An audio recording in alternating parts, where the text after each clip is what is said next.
of the most admirable chasers you could possibly wish to see. Hello and welcome to the Racehour in association with Gambling.com and BetMGM. A big one today. We are doing our Cheltenham Festival favourites ante-post. We run through 16 favourites from the Cheltenham Festival and possibly build a little ACCA. Last year we selected 6 favourites, 4 of them won. So we kind of hit the crossbar. Jerry Colon was one that was beaten. Lucia, the disappointing one. So I think we had a €50 bet between the 5 of us. It would have been 20 grand. So we weren't too far away. So let's see how we do this year. In terms of the favourites in general, I think last year of the 15 we looked at, I reckon, guessing what was an anti-post favourite at the time, 7 of them would have won, and the year before 7 or 8. So you're kind of looking at a 50-50 strike rate on the jollies. So that'll give you a feel for how many of these that we're talking about will win. Somewhere between 6 and 8, I would say, is the line.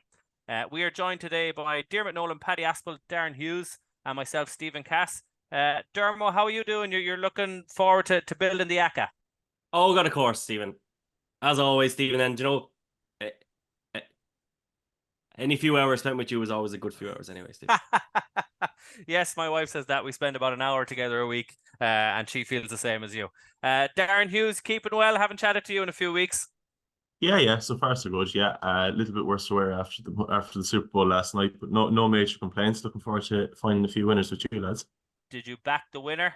I had a very large bet in the winner. Yeah, I'm going to after time here. I had a fairly large bet, so it went right down to the wire. Very, very enjoyable evening all round. Very good.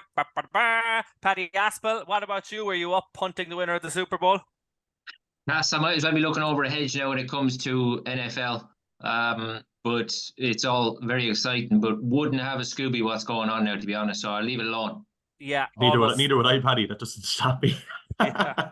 Two even money favourites. Okay, let's crack into the racing, right? So we're going to start with the Supreme. We'll go in chronological order the races. We're not doing the handicaps for this, everyone.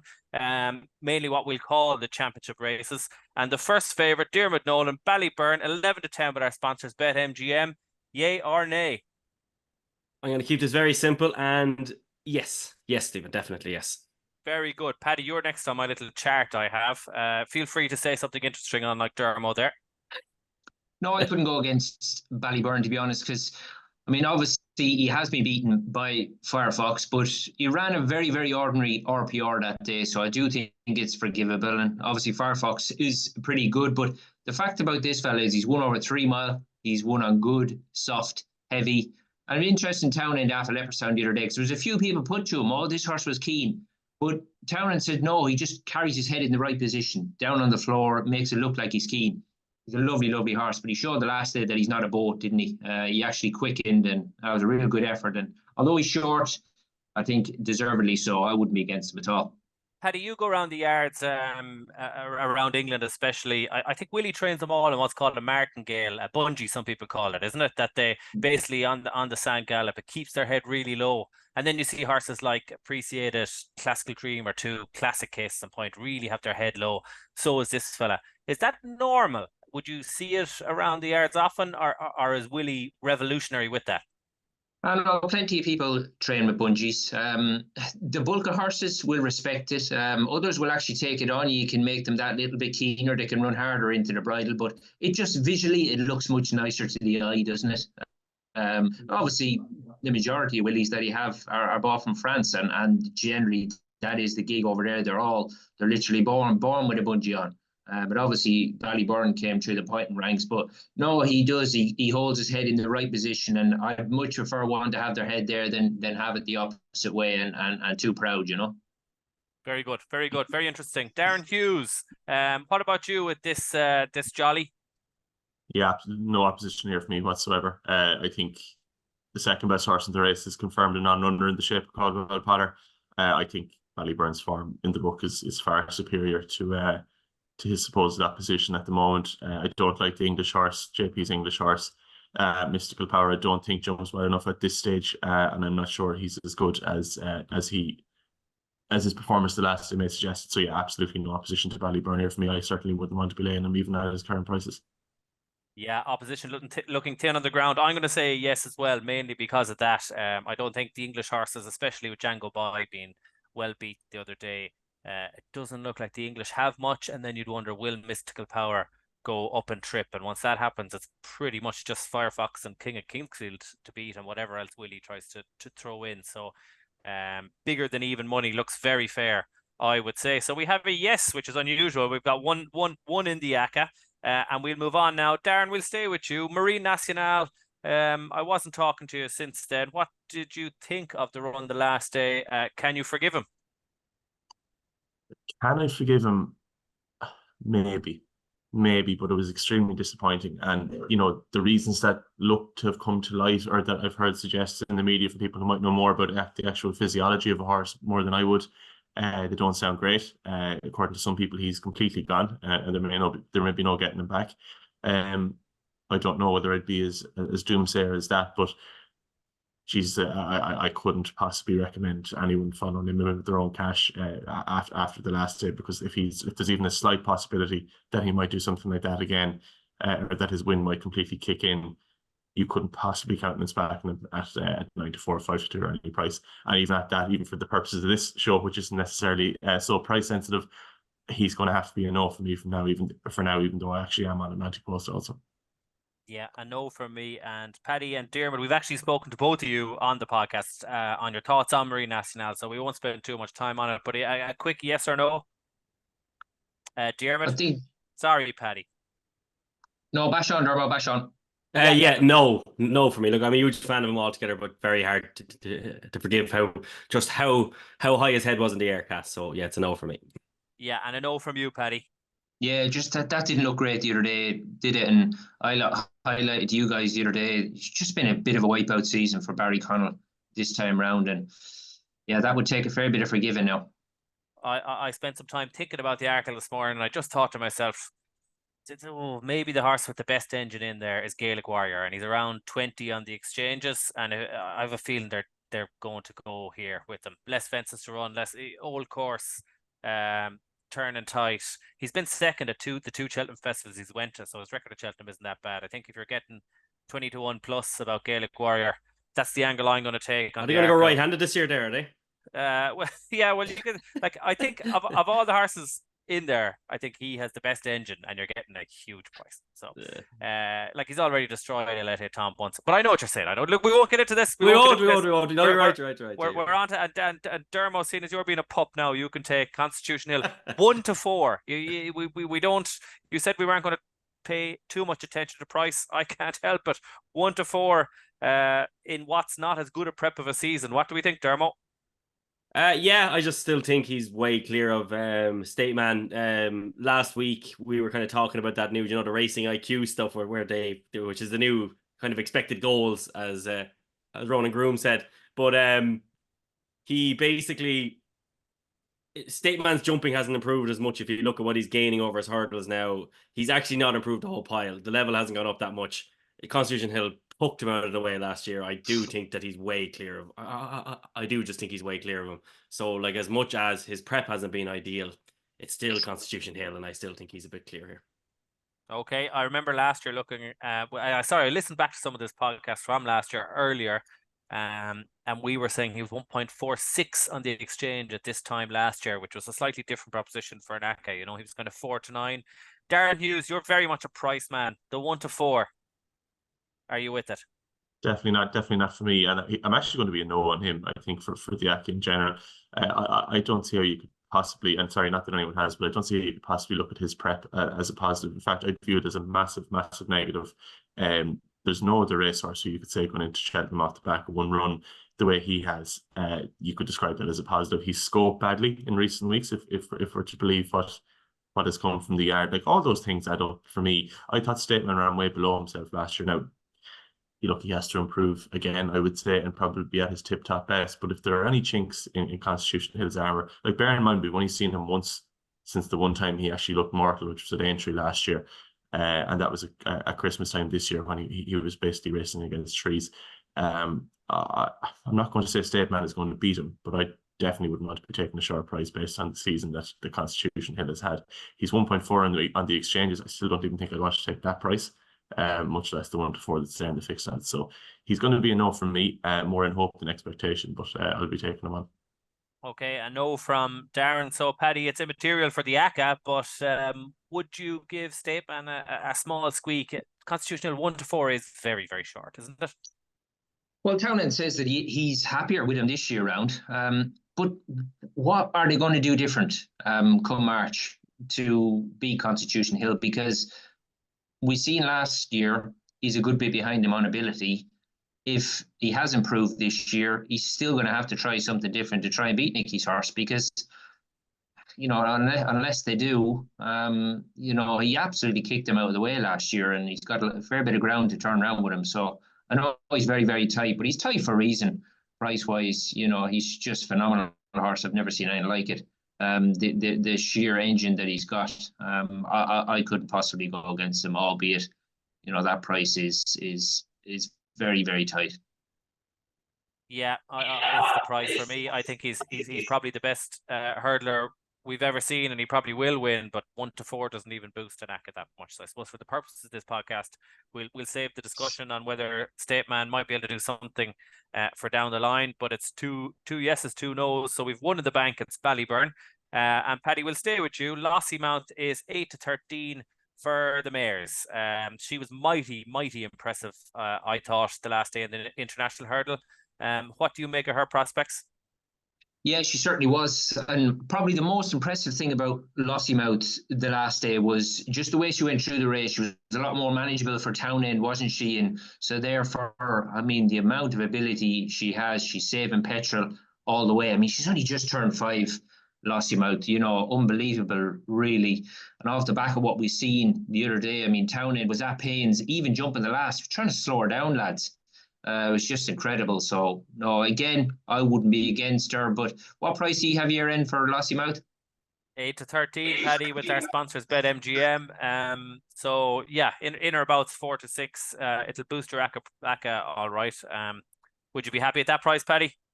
I would, to be fair. Off the back of what we seen the other day, she looks to have grown up and matured both physically and mentally. And yeah, she's a fair unit, Lossiemouth. Dermo, she takes on really the market. Looks like she's taken on a home game, really. Ashford Diamond, Gala Marceau, Echoes and Rain are 3 of the next 4 in the market. Love Envoy would be in there. Possibly Maurice Rock will run here this year. You'd imagine she would. Magical Zoe, and none of the rest of them would be in her league. She's probably £10 clear of them, isn't she, Dermo? Yeah, I would have been very keen on, before Doncaster, I would have been very keen on the prospect of Gala Marceau outstaying Lossiemouth, but sometimes horses like Lossiemouth just belie any trip or anything else. She just is £10 clear, as you said, Cass. So just to keep it as simple as possible, it's a yes for me. Okay, and I'll say yes for me. So Darren, you have the casting vote. Yeah, it's going to be a yes for me as well. I'd like to echo what Paddy said. She just looks so much more attractable now than she has done in the past. I'd say the bare bones of the form which she did the last day is fine, especially with others the receipt of all the way she was in receipt of. I know the Times lads weren't overly impressed by her, I think, in comparison to another race in the card. But even allowing for all that, it was just the manner with which she did it, the ease with which she did it. If she's able to focus her or channel her energy and her ability better this year, should be some force to be reckoned with. So yeah, it's a yes from me. Yeah, and one thing as well, even though she's a short price and a mare, Willie is very good at getting mares to Cheltenham in tip top form. So that's 4 yeses. So we have two in the tank. We have Ballyburn 11-10, Lossiemouth 8-13. And Darren, we're going to stay with you. We're moving on to the National Hunt Chase. This time last year, Gard de Menil was dividing opinion, but we stuck him in the end. Embassy Gardens is 11-4 favourite here. Do you think Patrick will ride him, I suppose, is the first question, following the weekend where we saw Nick Rocket staying on well and there's a couple other prospects in there. Do you think Patrick will ride this fella, and do you want to include him in the ACA? Yes, both questions actually. I think he's the one of these who I think actually has a little bit of a class edge. I love the way he's done it in his 2 starts this season. He looks a complete natural. Looks like this is what he was born to do, which I suppose it is after they spent so much money on him. But even at the price and for all that it's going to be a competitive race, I do think he has a little bit of a class edge on certainly the likely runners in this race. Look, the likes of Stay Away Faye, etc., is unlikely to come here. Grange Clare West, I think, is out for the season. Did I read that somewhere? So after that, I won't say you're 10 on the ground, but I didn't find anything I'd like to oppose him with. So he's going to get a yes from me. Okay, very good. One yes from Darren. Paddy, Aspell. Yeah, I suppose with Embassy Garden, the wheels did come off, didn't it, at the tail end of his season last year. But for going over a fence, he really looks to have grown a leg, this fella. Let's not forget, he's 8-year-old now, this horse. He's very, very mature. I like the way he travels, but more so, he's been so sure-footed over his fences. On both occasions over fences, he's jumped around big tracks, and he's been absolutely faultless. Embassy Gardens and yeah, another one looks a proper unit over a fence and looks to have improved again on what he's done over hurdles. I would like to see him go much shorter now, to be honest, but he's open to any amount of improvement, this fella. Very good. Diarmuid Nolan, I'd be very worried about him pulling up in the Albert Bartlett last year. I'm a big believer in those Cheltenham experiences. Time and time again, it seems, the horses that have ran there badly come back and do it again the following year. Is that a concern of yours, or do you just think he's a different horse this season? Yeah, there kind of has to be an excuse for a horse doing that. Like, I think sometimes when a trainer gets the prep wrong with a novice hurdler, let's say, and they run them too close to the festival or something like that, you can always forgive something like that. But Embassy Guards had a fairly clean season last year, and he did stop dead. I know Statler got the job done, but similar horses to this now have flattered to deceive for Mullins. Like, there's one here at a price that I would like to take him on with, probably Salvador Ziggy. I just think that that run in the Kerry National off a huge way was a massive effort. He's the grade 1 animal here, but I think Corbett's Cross, I know that with that he came unscuppered last time. He's been very good as well. So Embassy Gardens at 11-4 would be a no from me. Can I ask a basic question I don't know the answer to? Corbett's Cross with the fall and all that, is he qualified for this race now, or how does anyone know? No, I don't think so. I read somewhere over the weekend that he isn't, but I don't know how true that is, and I don't know how much I trust the person. You have to finish top 4, don't you? I thought it was just running a race, or do you have to finish top 4? Top 4, I think. We're shaming ourselves here anyway. We'll move swiftly on. We'll cut all that out, Cameron, will we? No, I know. We'll clarify that at some stage. But anyway, for the purpose of this, Embassy Gardens is a no from Dermo. In my gut, and it's immaterial anyway, it would just be a no, just that coming back to Cheltenham. I thought Nick Rocket could be made for it, really staying on well yesterday. I thought he could be made for the race. But anyway, we'll see how that race shapes up. That's the Tuesday done. We're moving on to the Wednesday now, and Slade Steele, following a good performance behind Ballyburn, is the favourite, certainly the favourite, with the prospect of a run. We all know Ballyburn is probably the favourite, but he's going supreme. So for the purposes of this, we're treating Slade Steele as favourite. Paddy Aspell, he was good behind Ballyburn 4-1, but looks a deep race. Yeah, it does, for sure. But I thought at the trip the last day, and obviously in behind such a good one as Ballyburn, that was more than good enough for Slade Steele. I think he's put it together quite nicely this year. And I think it's quite interesting because, Rob Coore, as regards an ownership outfit, they've had a really, really good season. And the fact that obviously Robbie Power, he's got a big say in the whole job, hasn't he? And he's almost like their manager. I think he has a lot of these horses back to his own place in the summer. And I'd imagine whatever routine they have going there, it's helped an awful lot of these horses by the looks of what I can see anyway. And Slade Steele is one of them. For me, I probably wouldn't look past him here, but you're dead right. This is a very, very deep race. I think the English could have a little bit of a say as well, as the Irish been very, very strong. But with him being at the head of the market, probably couldn't disagree with that. Okay, a yes from Paddy. Diarmuid Nolan, what's your feel on this race? Yeah, first of all, just to go back to our shame there, first of all, he does qualify because he finished second over Christmas. I knew he'd qualified, but I just couldn't remember why. I thought that he finished second Christmas over 3 miles. So Corbett's Cross does indeed qualify. Slade Steele, I'm keep going through this race, and no, I as good as he was last time, he still was hooked out of the way. To me, it wasn't as eye-catching a performance as it was for others on TV and stuff who put this horse up before.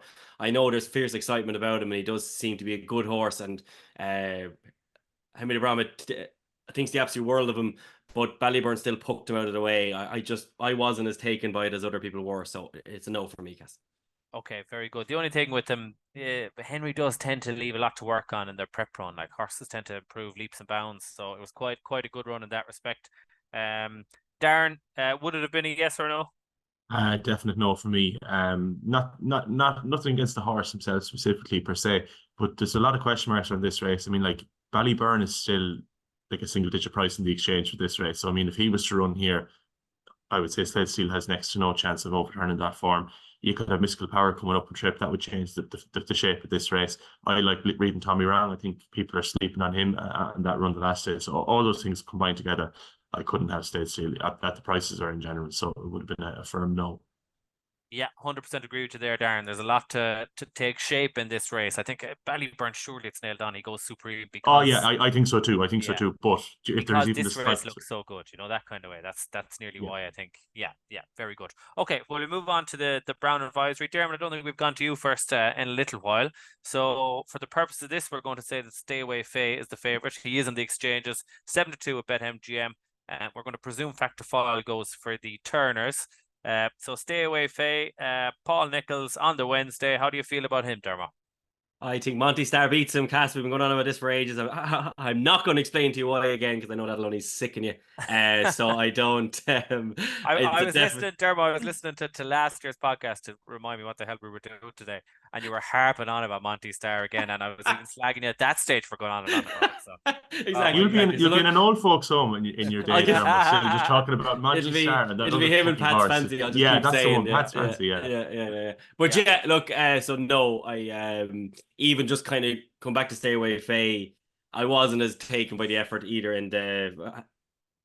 I nearly said the Betbright Cup there, but in the Prestbury Cup, genuinely wasn't as taken. I think that was a poor enough race now. So Stay Away Faye for me jumps too slow and everything else, even for a race like this. So I'd be looking to take him on, even if Monty Star didn't make it. So no, he's a strong no for me. Okay. Well, while we're on the race, though, we might as well go through Paddy Aspell. And while I kind of agree with Dermo on the old course, probably won't suit Stay Away Faye's style of running. There's not much in this race. Like we'll be looking at maybe Grey Dawning, Monty Star, one or two others. You're really clutching at straws to find runners here. So 7-2 might be that bad price. Paddy, what do you think of his chances? Well, I think although he was beat the other day, when he was headed, it looked for all the world that he was going to drop away and get proper stuff. But he's just a very, very slow horse. This all he does is gallop. I think with some better fractions in maybe a better type of race to run at, that would suit him because he's just bottomless. Stay Away Faye, but he just got tapped for a bit of toe that day. Grey Dawning, I think there's a huge engine in there, but I'll tell you one thing, he doesn't have kick fences out of the way once he hits the front, and he goes mad left. I know that's not the biggest deal breaker here, but he does go mad left once he hits the front, and once Skelton lets him down and goes for him. So you've always got to be a little bit wary of him, albeit he's got woeful ability. But I just think a stronger test of stamina, it's all about. That's what it's all about for Stay Away Faye. Obviously, he won here last year when he was still a very, very green horse, and I still think there's a bit of mileage left in him. So I wouldn't be against him personally. Okay, a yes from Paddy. Very good. I think at the price, Darren, you're a good man to read a mark. There's something here is going to probably go off about 7-4.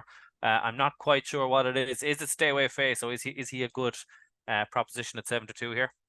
Yeah, do you know what? It's one of those.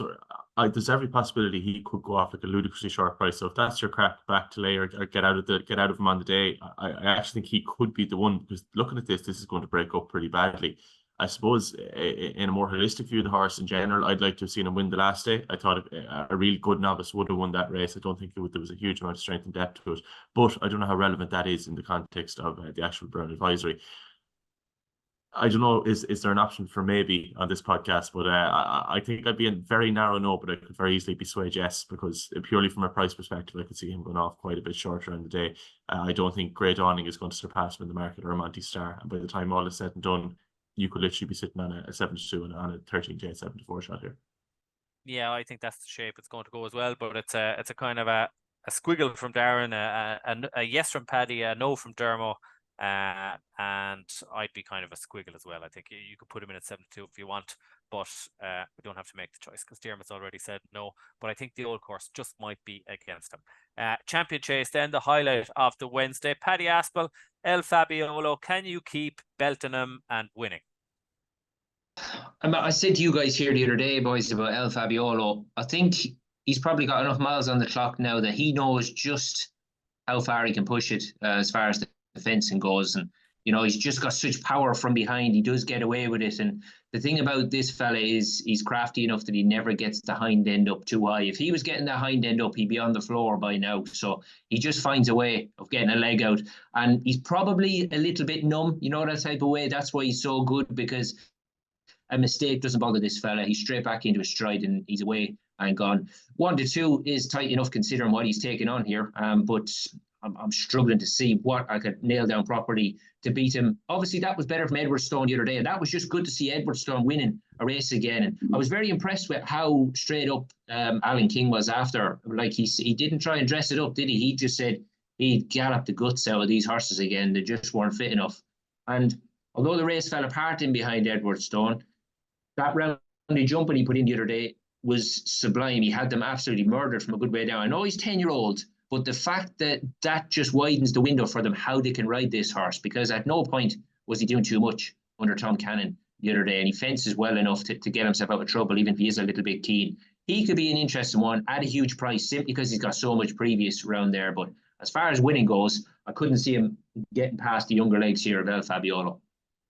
Yeah, and it's interesting riding him like that, because Tom Cannon has always dropped him out dead cold, and you just wonder if he'd been ridden a bit more advanced in some of those other races. Could he have performed a bit better? But at the same time, he might just be setting it up nicely for El Fabiolo, or maybe even John Bond to get into it. Darren, what's your thoughts on the Champion Chase? He's 2-5 with our sponsors BetMGM. El Fabiolo, he's a yes for Paddy. What about you? Yeah, probably yes. I couldn't take the price in a single. Like I'm looking at that market, John Bond is 10-3. Like I know exactly what I would do, and that's absolutely smash into him each way. 3 places, 50 the odds as it stands at the moment. But that's probably again more in hope than expectation. El Fabiolo does hit them, but as Paddy said, it doesn't seem to knock him. Now someday it actually might, and I wouldn't like to be on him on that day, particularly at a fairly short price. But I'm going to kind of fudge this answer again and say I don't think I'd put my own money on him at 2-5 for the purposes of an ACCA. He's by far the most likely winner, I would say, at this stage. But yeah, go to Dermot and see what he says. I'll come back to the cast and vote. Oh my God. Okay, Dermot. Darren's getting splinters there. You can have a de facto casting vote here. I was just about to say, Cass, yeah, he must have a sore arse there with the splinters. He's piling into there. El Fabiolo, look, he will probably fall at some point, but he's just so intelligent. He's getting away with it. He's learned how to hit a fence, which is kind of very important. Like a wrestler who learns how to fall, you know. He's kind of learning how to do it. He's coping with it. He's miles clear. What he did at the DRF when you're there, you kind of only realize the kind of scope of him and everything else. He's a phenomenal racehorse, and he buried that field. He's miles clear of these. John Bond is a good horse. He's nothing fantastic, and I don't think he likes Cheltenham. After him, no horses in the same parish as this lad. John Bond's not in his parish either. So from a single point of view, I would never go near this sort of a price anyway, Cass. But from an ACCA point of view, definitely yes. Okay, I'll say yes as well. Even though there's arguments to be made either side, I don't think you can forever be hitting fences and just people say, "Oh, sure, that's him." You know, yeah, it's going to catch him at some day. Like it is going to catch him out at some stage, isn't it? It's never looked like catching him, though, has it? It's never looked like catching him until it does. Yeah. You can't. Like he's a racehorse at the end of the day. You know, he might hit one and hurt himself early on in the Champion Chase. It's a funny race as well, the Champion Chase, isn't it? There's so many blowouts. Even when Chacun and Chacun Persois, Defi Desai. I met you in the Arkle bar. We actually watched it there that year, Cass.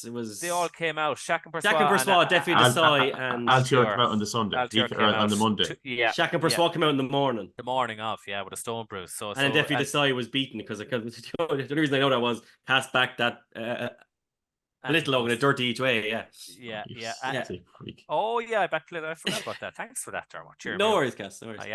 And the other one I was thinking of was one Specialty R, one Duvan was a certainty and was beaten as well. So things can happen in this race. But I'm going to say yes, Darren, just to make you choose, yay or nay. Well, yeah. On Yeah. Oh, Yeah. an emphatic yes. I from wasn't Darren, sure what and that's 4 across the board for El Fabiolo, and we're up to a treble now that's going to pay about 2-1 here with El Fabiolo, Lassie Mount, and Ballyburn. This is great. Racehour, straight to the value. Yes. Apparently, this is our biggest listen of the year, and I must say it's probably our worst podcast of the year. So if you're only listening for this, listen to all the other ones. They're a lot better.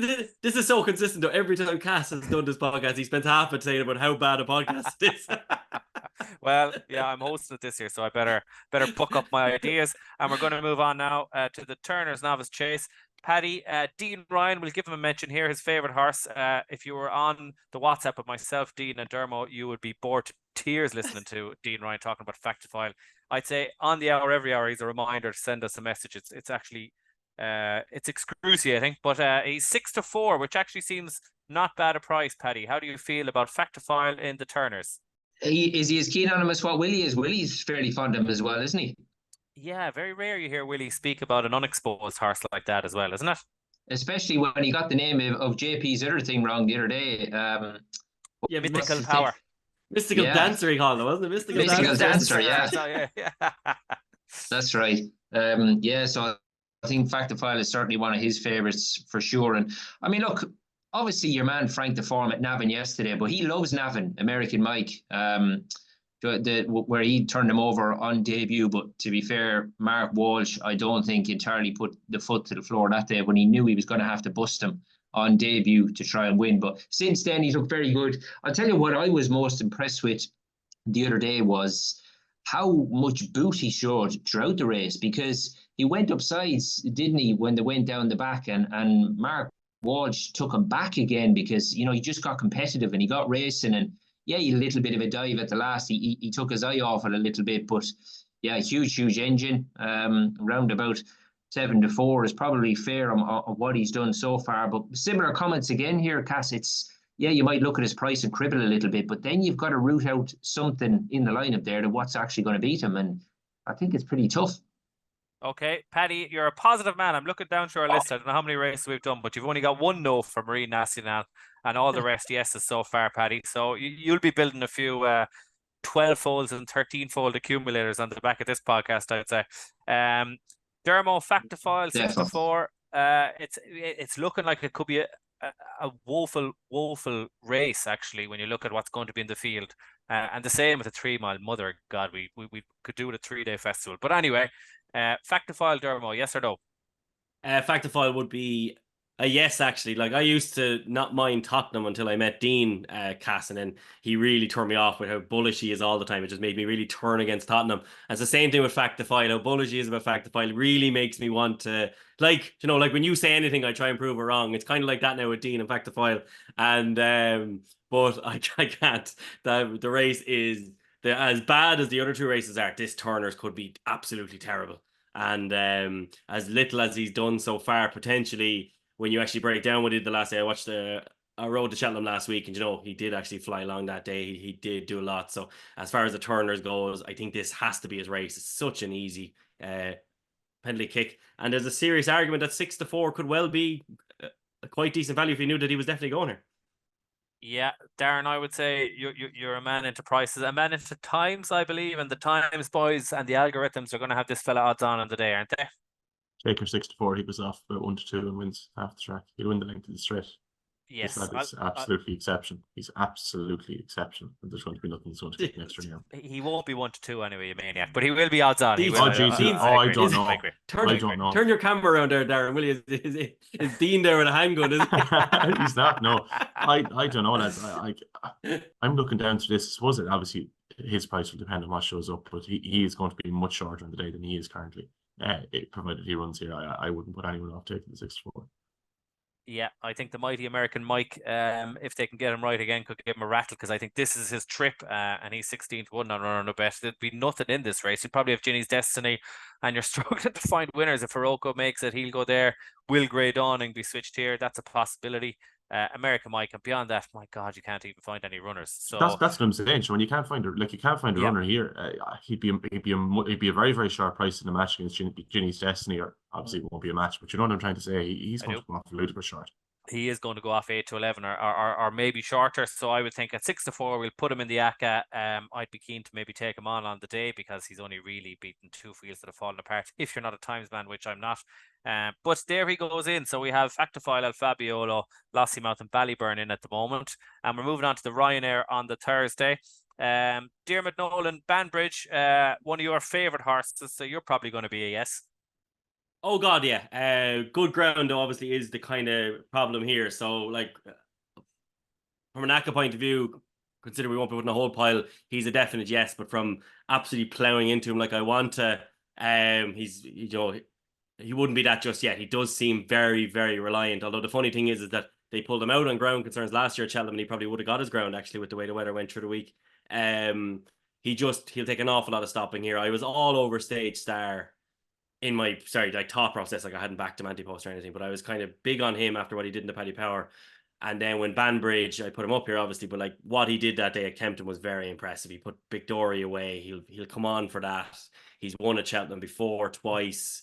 The Ryanair is another race that is completely capitulating, which backs up any argument for a 3-day festival now, because these races are completely falling apart. And the Ryanair really isn't like unless a fast or slower someone drops in here. And Vialan, who's your favorite horse, Cass, he's decent, but he's one of those 7 out of 10 horses that he'll run to 160 something, but something that like Banbridge will get above him. But yeah, from an ACA point of view, Cass, yes, he's a yes. Okay. Yes, he's a yes. Yes for Diarmuid Nolan. And Darren Hughes, yes for you? Yeah, he's actually a safe enough conveyance, I think, because if the ground doesn't come his way, he will not run. So, as in, if you can get the non-runner no bet price there, I think is a perfectly safe conveyance. I think he's probably the best of these on a quick surface. So I'll save a bit of time here. Yes, me for Banbridge at the price.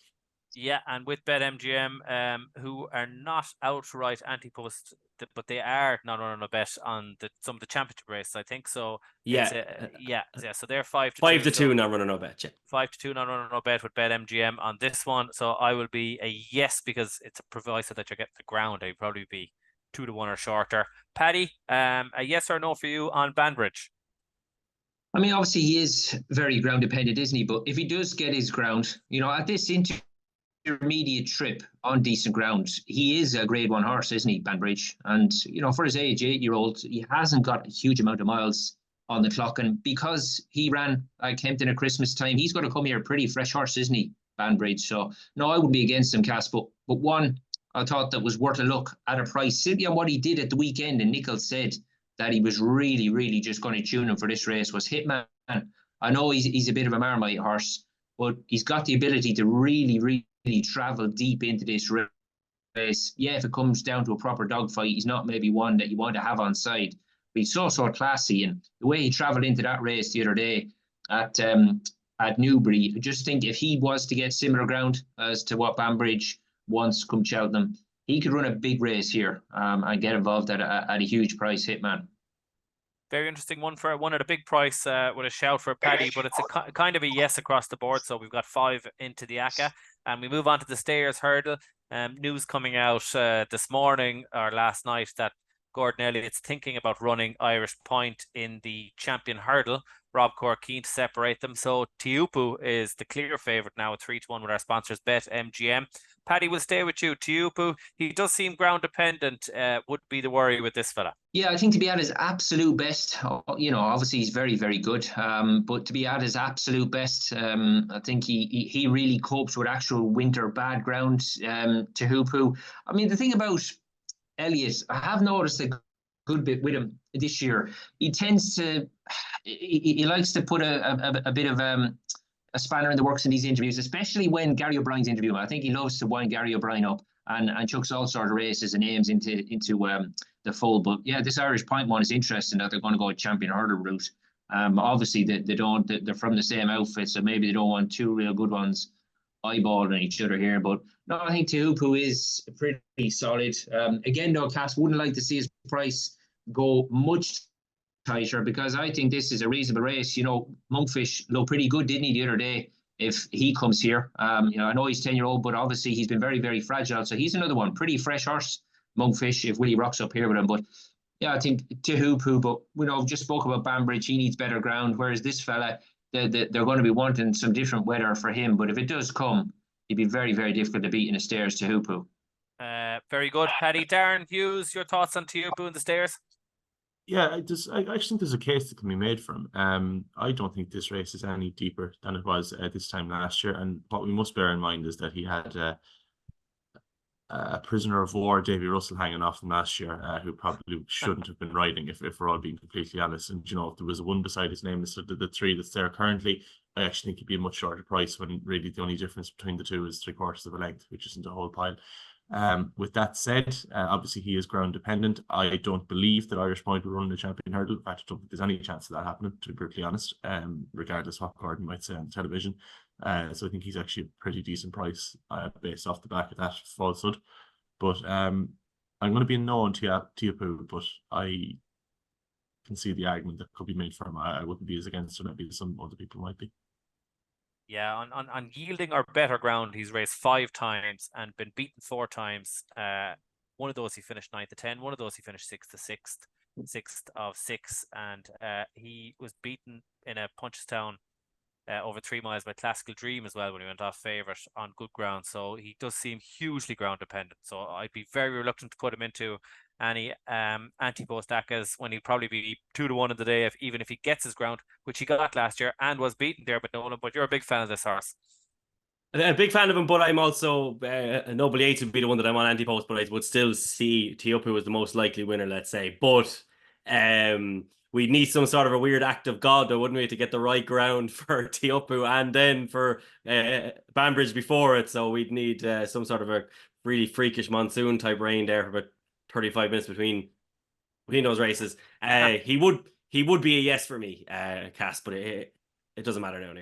Yes, he's not going into the ACCA. So we move on to the Mayor's Novice. Diarmuid Nolan, a race that you were normally you were on the Honeysuckle train when she missed out, and you've had some good strong opinions. You're a good man to follow this division.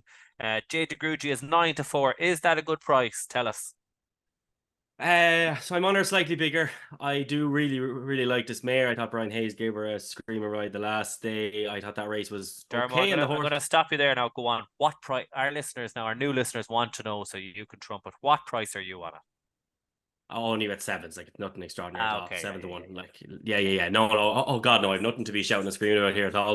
It's an unbelievable race actually, because even Fun was really good on Sunday. She's a good mare. It's a serious division. Golden Ace is completely being slept on.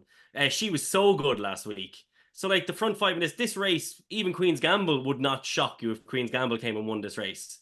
This race is a stronger renewal than the Ballymore is. So I'm a yes, because I love her and I think she is the best horse in the race, but I'd be shell-shocked if this mare makes the bet here, because it's a serious renewal. Briders Day ahead was so good on Sunday. Dice Ardinos has been fairly faultless so far. As I said, the other two beyond that even are exceptionally good mares. This division is much maligned, but understandably so. But this race has really delivered now. This is a proper race. It's actually could well be the deepest of all the novice hurdles now this season.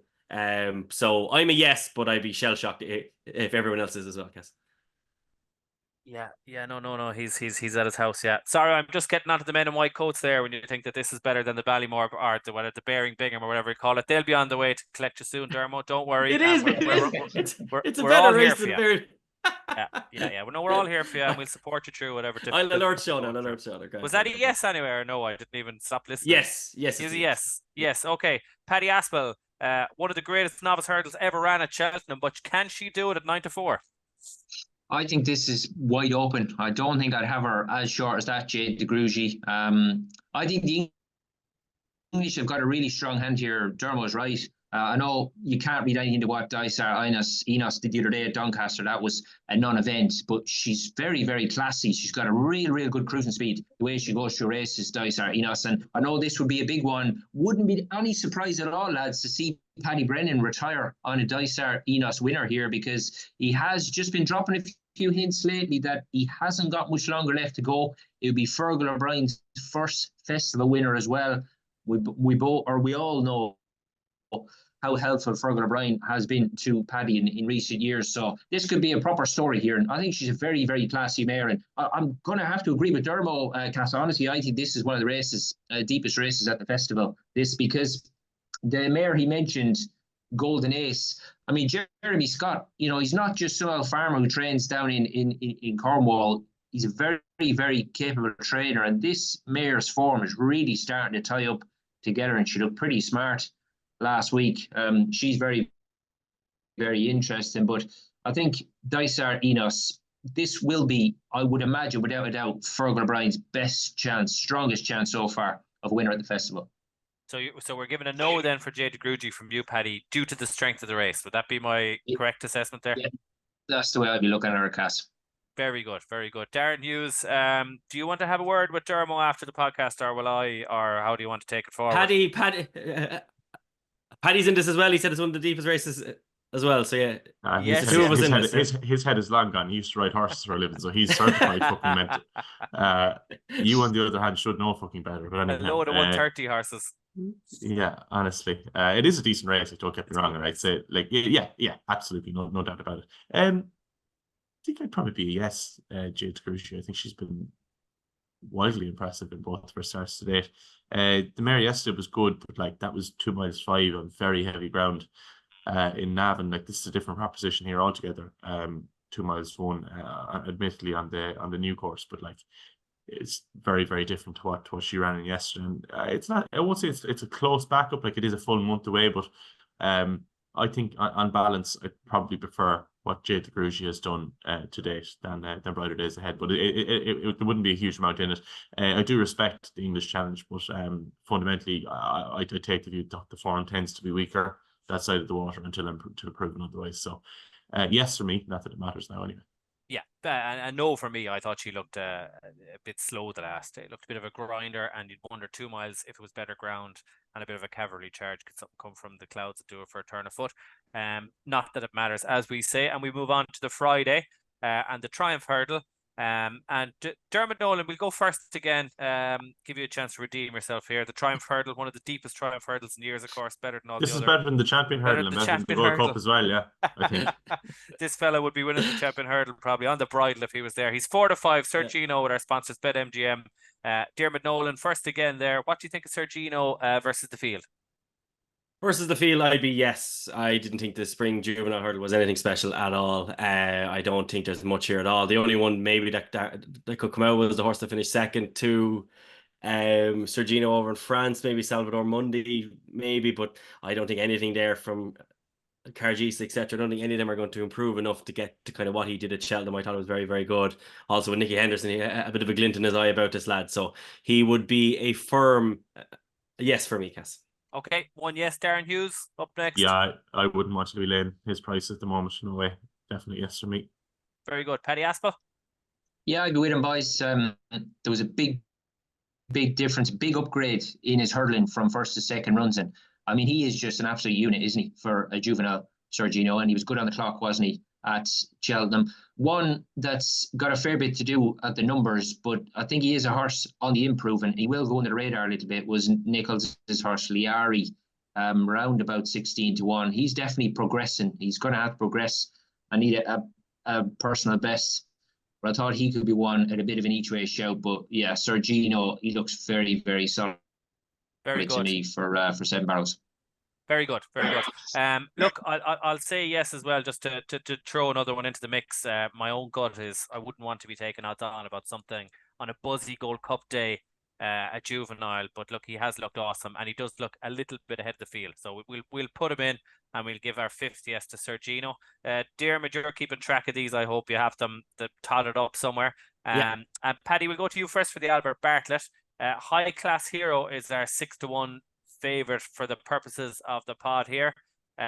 It's a wide open looking race. It is, yeah. The market tells us that, and I'm probably going to go against one here, Cass. I thought the same outfit, Nicky Henderson with Shanna Bob.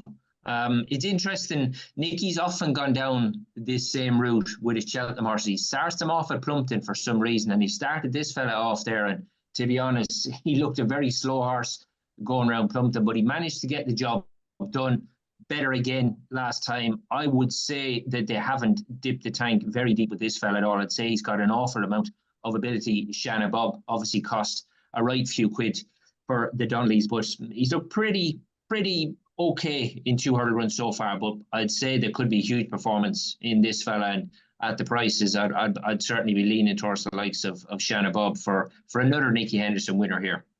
Very good. So a no for High Class Hero for Paddy. A big mention for Shanna Bob. Really wide open looking race. I'd be a no as well. I'd probably go for Captain Teague at the prices. I think he looks a stayer, and he's going to run to a pretty high level. Diarmuid Nolan, you're a fan of High Class Hero. I am, but I'm still price wise. I'd still be looking to take him on in a market like this, Cass. I do think he's the most likely winner at the moment. I probably would have been a yes, but I'm more in the I don't know just yet camp really. Yeah. But it doesn't matter anyway. And Darren, we'll stay with you and move straight on to the Gold Cup. Gallopin des Champs is 4-5. Just give us the yes or no at High Class Hero, and you can roll straight into your thoughts on this year's Cheltenham Gold Cup. Oh, he's getting good at hosting this, isn't he? That was smooth. Now go on, Dan. Sorry, yeah, that was smooth. Oh, we'll have to take it again now because you ruined it by coming in there. I'll never be back in that seat again. This is going fucking hell. Excellent work. Yeah, I was going to send that clip into the lads of Paddy Power and everything now, hope for a pay rise. I know a few lads over there, so I can get you a word in if you're badly stuck. Cameron's a very good producer. He can cut that for you anyway. But go on, sorry. You're all right. High Class Hero, no. Just on balance, I don't think you could possibly countenance putting him into an act like this. As regards to the Gold Cup, again, I've said it a few times today. It's sort of the question I always ask myself when I want to lay the price. Don't think so. I don't think so.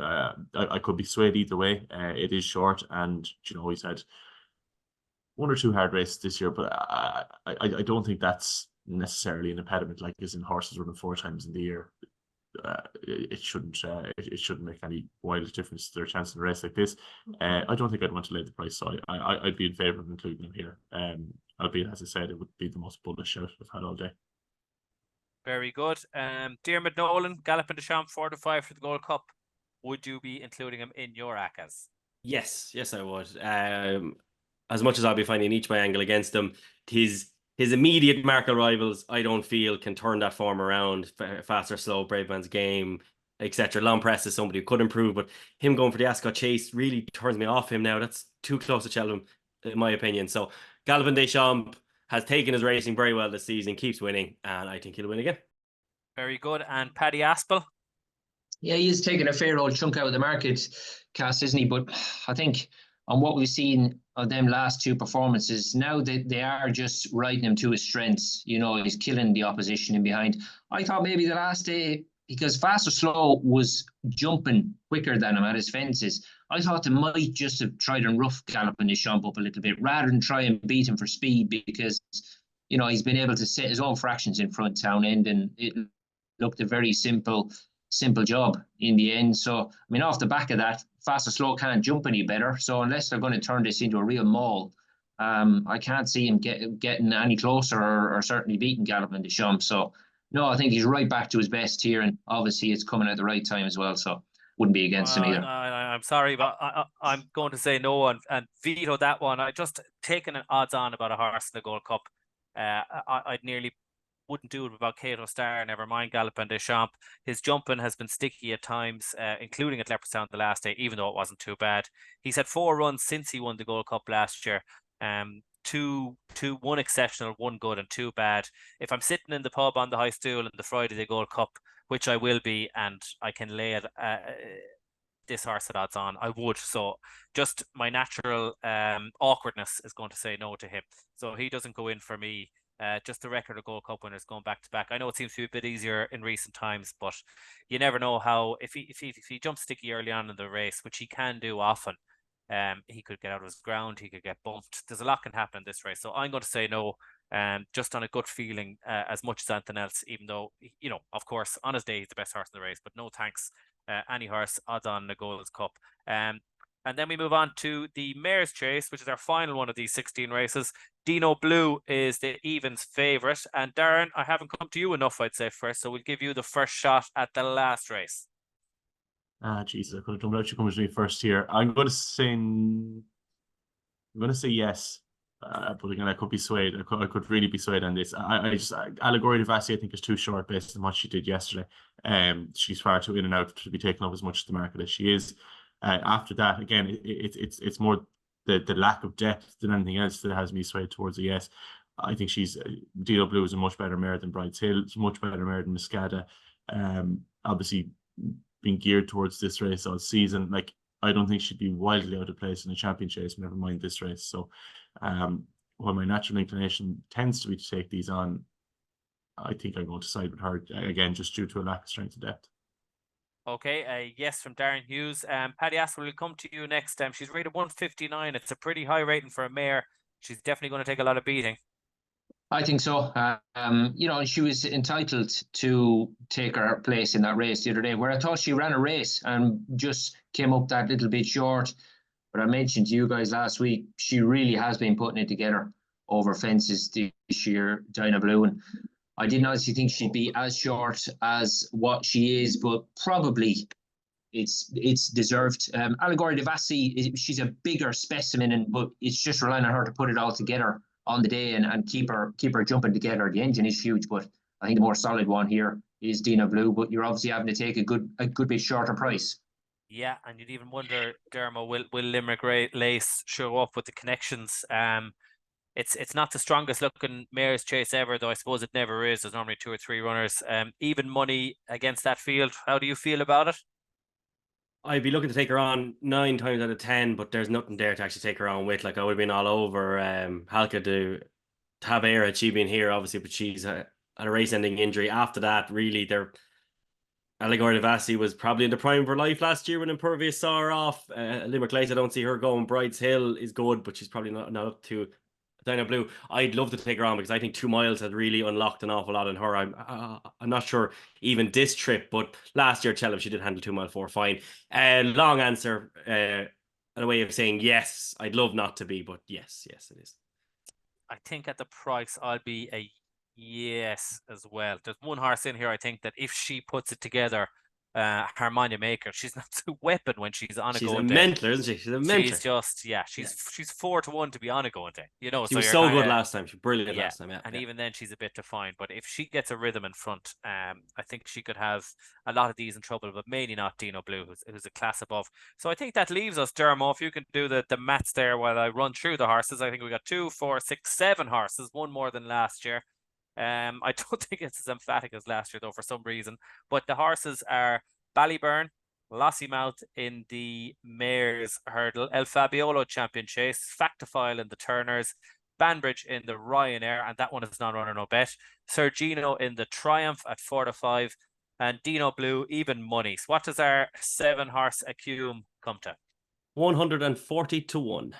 You'd want every bit of it, wouldn't you, to get 7 Yeah, winners? you really, really would. Yeah, I was mad keen on our bet last year, and we all backed. I don't think I'd even bother having the 10 on it this year, would you? BetMGM, we will. BetMGM are sponsoring it. They're giving us a free ton, 25 each demand for doing the podcast. That's how this. We'll have to have 20 on it to win 2.5 each. Anyway. Yeah, and we'll use that then for our trip to Warwick next. Don't say for charity. Yeah, Warwick. Yeah. Okay. I'll put this bet on. 20 euros ahead between us, and we'll throw 20 in for our most valued producer, Cameron. Another thing you hear about Dean Ryan never says thanks to Cameron, which I thought was always a disgrace. So I'm just going to give that a little shout out there, and hello to Dean as well. That is the end of our Assessing the Festival Favourites podcast. Dermo, sorry, I have to come to you because I don't know, do I do it right at the end? Is there anything else I meant to say apart from who's sponsoring this and whatnot? Not at all. No, big thanks to BetMGM as always, and our supreme leaders, Gambling.com as well. Yes, thanks to Diarmuid Nolan, Paddy Aspell, Darren Hughes. Thanks to Cameron, our producer, Gambling.com and BetMGM, and we will see you on Thursday for a tipping show. Restless has pounded Cordon Star into submission.